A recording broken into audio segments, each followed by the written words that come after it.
Bienvenue dans ce nouvel épisode du podcast Le bonheur me va si bien, podcast développement personnel, dans lequel j'espère que vous trouvez beaucoup de pépites, de conseils, de techniques et d'outils pour tout simplement être mieux avec vous et avec vous-même et avec les autres. J'ai sélectionné pour ce 105e épisode une thématique qui me passionne. Si vous me suivez depuis un petit moment, vous savez à quel point je suis attachée à l'écriture, au papier, à quel point je tiens à mon bullet journal. Jamais, jamais je ne suis sans mon second cerveau. Petit aparté, est-ce qu'un épisode d'ailleurs sur un bullet journal, ça vous ferait plaisir? Qu'est-ce que c'est, la méthode, les techniques, etc. Voilà, j'y songe depuis un petit moment. Reste à savoir comment aborder le sujet et savoir si cela vous intéresse. Fin de l'aparté bullet journal et revenons au sujet du jour qui est l'écriture et plus exactement le journaling. Que vous soyez novice, curieuse ou adepte du journaling chevronné, vous découvrirez dans l'épisode qui suit des conseils pratiques pour démarrer, mais aussi maintenir une pratique régulière qui, croyez-moi, vous aidera à grandir, à évoluer, à travailler sur vous en profondeur. La surface, on la voit comme ça, et quand on fait du journaling, on peut aller très en profondeur en autonomie. Alors, est-ce que vous êtes prête à vous lancer dans cette aventure introspective avec moi? Parce que le journaling, c'est quoi? Le journaling ou écriture introspective consiste en fait à consigner régulièrement ses pensées, ses sentiments et ses expériences dans un journal, d'où le thème journaling. C'est une pratique personnelle, intime, qui permet de se connecter à soi profondément, de clarifier ses idées, de réfléchir sur sa vie et aussi de favoriser une meilleure compréhension de soi-même. Pour tout ça, rien qu'avec un stylo et un carnet. Avant de plonger vraiment à proprement parler dans la pratique du journaling, je veux vraiment insister sur les bienfaits qui sont juste incroyables. C'est pas juste je vais écrire un petit peu. Ça va favoriser votre bien-être émotionnel. Je viens de vous le dire, clarifier vos pensées. Vraiment vous aider à avoir une connaissance de vous approfondie. Et j'irai même jusqu'à dire que cela va vous aiguiller dans les décisions que vous avez à prendre. Vraiment, en vous engageant dans une pratique régulière du journaling, vous ouvrez en fait la porte à une transformation personnelle profonde et significative. C'est pas anodin. Même si cela paraît anodin de prendre juste son petit stylo et son carnet, croyez-moi qu'au final, ça ne l'est pas du tout. Entrons à présent dans le vif du sujet. Comment démarrer le journaling? Comment démarrer cette pratique? Vous en avez sans doute déjà entendu parler, mais est-ce que vous avez déjà tenté de vous lancer? Oui, sans succès, ok. Si c'est la première fois ou que vous y êtes déjà tenté, écoutez bien ce que je vais vous dire. Parce que c'est trop bien, en fait, le journaling. Donc, comment faire pour démarrer? Que faire pour démarrer une pratique régulière? Voici quelques conseils concrets. Déjà, définissez votre intention initiale. Ça, je le dis très souvent. Quel est ou quels sont vos objectifs en commençant cet exercice d'écriture de soi? Clarifiez vos motivations, votre motivation et ce que vous souhaitez tirer de cette pratique. Votre pourquoi. Ça fait longtemps que je ne vous ai pas parlé du pourquoi. Pourquoi vous souhaitez vous mettre au journaling? Qu'est-ce que ça doit vous apporter? Quels sont les bienfaits que vous en attendez? Quelle est votre motivation profonde? S'il n'y en a pas, si c'est juste pour faire «Ah bah tiens, il paraît que c'est bien», ça n'ira pas. Vraiment, trouvez en vous une motivation, une énergie, un moteur. Deuxième chose pour démarrer cette pratique, c'est choisissez votre format. Journal papier, application numérique, fichier sur votre ordinateur, peu importe. L'important, c'est de trouver ce qui vous permettra à vous d'être 100% régulière. Perso, team papier, pour moi, il est même impensable de faire du journaling sur un écran, mais c'est peut-être différent pour vous et c'est OK. Alors, autorisez-vous à tester l'un et l'autre et voyez ce qui vous convient le mieux. Troisième astuce, et pas les moindres, fixez-vous un horaire régulier. Établissez un moment dans la journée où vous pourrez vous consacrer au journaling. Matin, soir, peu importe le moment, c'est celui qui vous convient pour créer une routine aidante. N'oubliez pas que pour créer une routine aidante, surtout pour créer une routine tout court, mettre en place des habitudes, le mieux est de l'accoler à quelque chose qui est déjà en place. Par exemple, le matin, vous buvez votre café, vous pouvez faire votre moment de journaling à ce moment-là. Le soir, vous avez déjà l'habitude de boire votre tisane, faites votre moment journaling à ce moment-là. Vous vous démaquillez, vous vous lavez, vous vous mettez en pyjama. Hop, je prends mon carnet.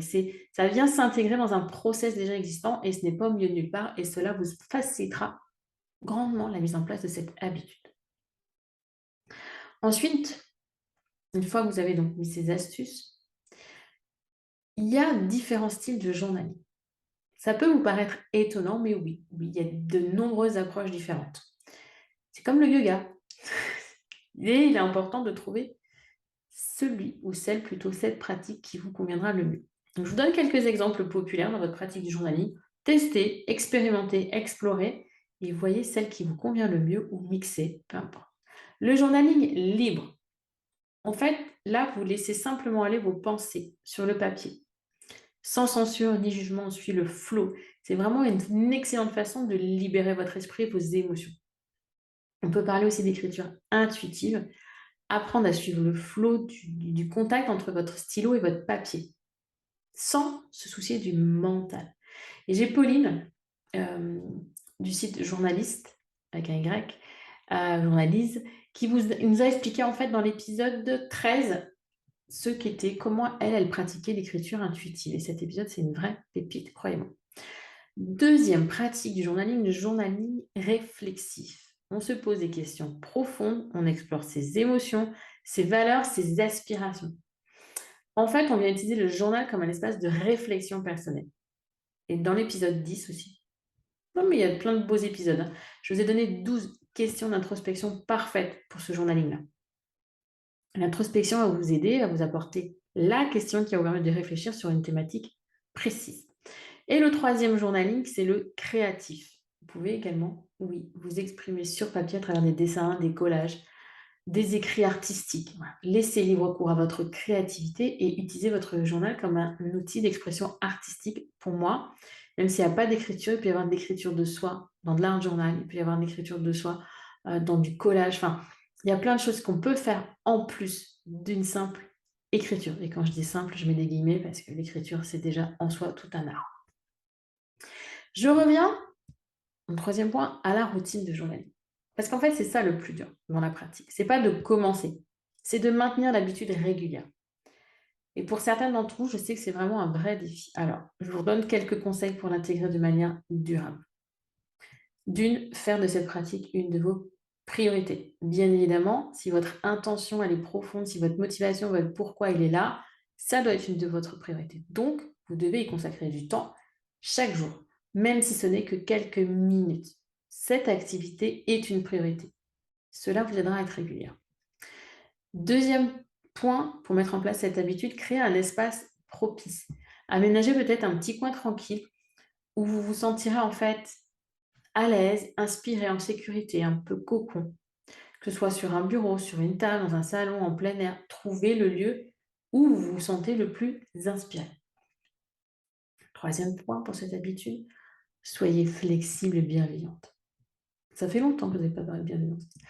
Si vous manquez une journée ou si vous vous sentez bloqué, clairement, ne vous découragez pas. Acceptez que certains jours soient plus difficiles que d'autres et laissez-vous la liberté d'adapter la pratique à vos besoins.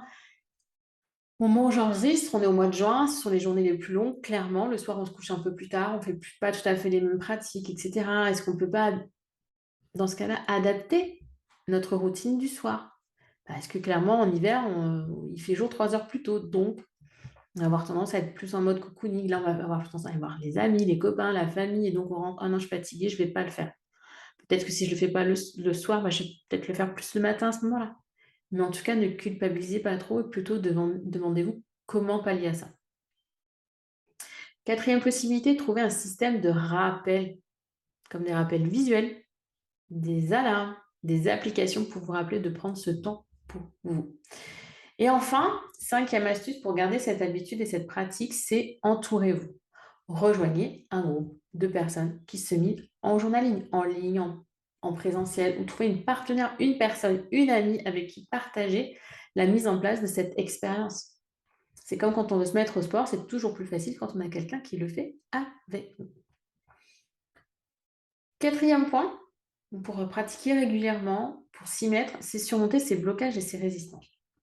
Forcément, on a tous et toutes des petites choses qui nous perturbent. On a des difficultés lorsqu'on lance dans le journaling. C'est OK.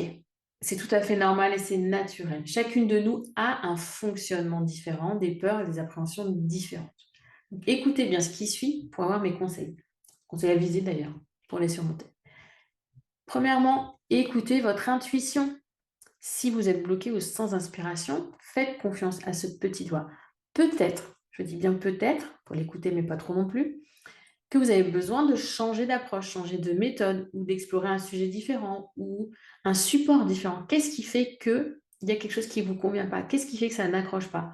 Interrogez-vous, questionnez-vous, pas par le papier puisque ça n'accroche pas, mais de manière mentale. Qu'est-ce qui vous cloche dans, voilà, comment vous vous sentiriez plus à l'aise? Deuxième point pour surmonter le syndrome de la page blanche. Parce que quand on n'est pas à une page blanche, on a parfois peur, le vide nous fait peur. Bien là, on va utiliser des questions d'introspection pour nous guider. Donc la deuxième pratique dont je vous ai parlé tout à l'heure, une écriture guidée, ça va vous aider, j'arrive plus à parler, à débuter facilement, à stimuler votre réflexion et d'avoir du coup quelques mots déjà posés sur papier va vous aider à dépasser vos blocages. Et je vous propose d'ailleurs de recevoir gratuitement 10 questions d'introspection par mail. C'est une question tous les 3 jours pour vous laisser le temps de l'infuser et d'y répondre à votre rythme. Et c'est juste parfait. Quand on souhaite pratiquer le journaling, il est même parfait quand on le pratique déjà depuis un petit moment, mais qu'on a besoin de cartouches pour se poser les bonnes questions. Je vous mets bien sûr le lien pour recevoir ces 10 questions d'introspection dans le descriptif de l'épisode. Troisième conseil, donc, pour surmonter ces blocages et ces appréhensions, c'est d'explorer régulièrement de nouvelles techniques. Donc là, je vous en ai donné quelques-unes, mais je vais vous en redonner d'autres. Il y a l'écriture automatique, la gratitude, le journal des rêves, le journal astro. Ça va vous permettre de découvrir de nouveaux horizons, de tester de nouvelles méthodes de journaling et de débloquer votre créativité. L'astrologie, ça vous parle, mais pas trop. Essayez. Les rêves, c'est un truc qui vous a peut-être toujours titillé sans que vous y songiez, sans que vous y pensiez. Eh bien, faites un journal de rêve où vous consignez chaque matin un mot, 2 mots, 3 mots, une phrase en rapport avec votre rêve. Si vous êtes comme moi, vous ne vous souvenez pas de vos rêves le matin, c'est pas grave. Au début, on va peut-être mettre une impression. Puis plus on va travailler, plus on va avancer dans ce journal des rêves, plus on va réussir avec plus qu'une impression, un mot et une phrase. Ok. N'oubliez pas, le journaling, c'est l'écriture de soi, quelle que soit sa forme, peu importe ce que vous écrivez au final, tant que cela parle de vous. Et le journaling, voyez-le vraiment, comment dire, comme un outil de prise de conscience. C'est vraiment l'un des aspects pour moi les plus puissants du journaling. Sa capacité à vous permettre de vous connaître davantage et à prendre des décisions éclairées en vous engageant simplement dans une réflexion personnelle, simple, profonde, grâce à l'écriture. Vous allez vraiment explorer vos pensées, vos émotions les plus profondes. Et vous pouvez aussi utiliser le modèle de Brooke. C'est un parfait exemple d'exercice de journaling, d'outil introspectif. C'est l'épisode 27 pour celles qui ne l'ont pas encore écouté. Je crois que c'est un des épisodes les plus écoutés de ce podcast. Donc, on a parcouru ensemble, là, les différentes clés pour démarrer et pratiquer ce journaling de manière régulière. Mais je vous le redis, testez, explorez cette méthode à différents moments, différentes périodes de votre vie aussi. Peut-être que vous avez déjà testé le journaling, vous n'avez pas accroché. Tentez de nouveau. Vous avez changé, vous avez évolué. Peut-être que quelques questions d'introspection vous aideront. Et même une pratique occasionnelle de journaling ne peut que vous faire du bien et vous aiderait à vous reconnecter à vous. Vous sentez que ça ne va pas, vous sentez qu'il y a quelque chose qui coince. Ok, et bien prenez une page. Qu'est-ce qui coince? Écrivez, même si ce n'est pas régulièrement, si ce n'est pas chaque jour et chaque semaine. Personnellement, je le conseille à toutes les personnes que j'accompagne, que ce soit en individuel ou dans le cadre de l'accompagnement créatrice, systématiquement, il y a quelque chose qui ne va pas, écrit. Prendre une décision, écrit. Il y a une émotion, écrit. C'est vraiment un outil hyper complémentaire de tout ce que l'on fait en développement personnel. Ça nous aide tellement, mais tellement à aller en profondeur en nous, à parfois faire ressortir et jaillir des choses. Waouh, c'était là ça, je ne l'avais pas vu venir. Après, parfois, on a besoin de digérer ces choses-là. Mais c'est tellement puissant et ça ne demande que très peu d'investissement, puisque ça vous demande incarner un stylo ou vous le faites sur votre ordinateur, peu importe. C'est vraiment le journaling une merveilleuse et belle opportunité de renouer avec vous-même, vos besoins, vos envies et d'exprimer vos pensées, vos émotions sans peur du jugement d'autrui. C'est votre espace, c'est votre intimité, c'est votre cocon. C'est un peu comme à l'adolescence, on avait notre journal intime. Le journal intime, c'est du journaling. Là, vous allez me dire: «Oui, mais Audrey, comment je fais? Moi, j'ai des enfants, ils vont le lire et cetera». Trouvez-lui une cachette. Achetez une boîte, mettez un cadenas dessus. Trouvez le moyen qui vous rassure si vous avez peur que ce soit lu. Et bien, vraiment, mettez-le en hauteur, mettez-le dans un carton dans le grenier, j'en sais rien. Mais le carton dans le grenier, ça va être compliqué après d'aller le chercher, chaque jour, mais trouvez-lui un endroit sécure où vos enfants ne viendront pas regarder, par exemple. Voilà, donc l'écriture de soi, c'est vraiment un voyage personnel où chacune d'entre vous pourra trouver sa propre voie. Alors lancez-vous avec curiosité, ouverture d'esprit et laissez ce journal devenir votre compagnon de développement personnel, votre compagnon de croissance personnelle. À vous de jouer. Si vous avez des questions, si vous avez besoin d'aller plus loin, si vous avez des doutes, besoin d'en savoir plus sur le journaling, vous pouvez me rejoindre sur le compte Instagram Ma Cohérence ou m'envoyer un mail à audrey@macohérence.com. J'espère que cet épisode vous a plu. Je vous donne rendez-vous la semaine prochaine pour un épisode en mode coach avec beaucoup de questions qui pourront venir alimenter justement votre journaling. Donc, je vous souhaite une belle journée, une belle soirée, une belle semaine ou un bon week-end et je vous dis à très bientôt. Ciao, ciao!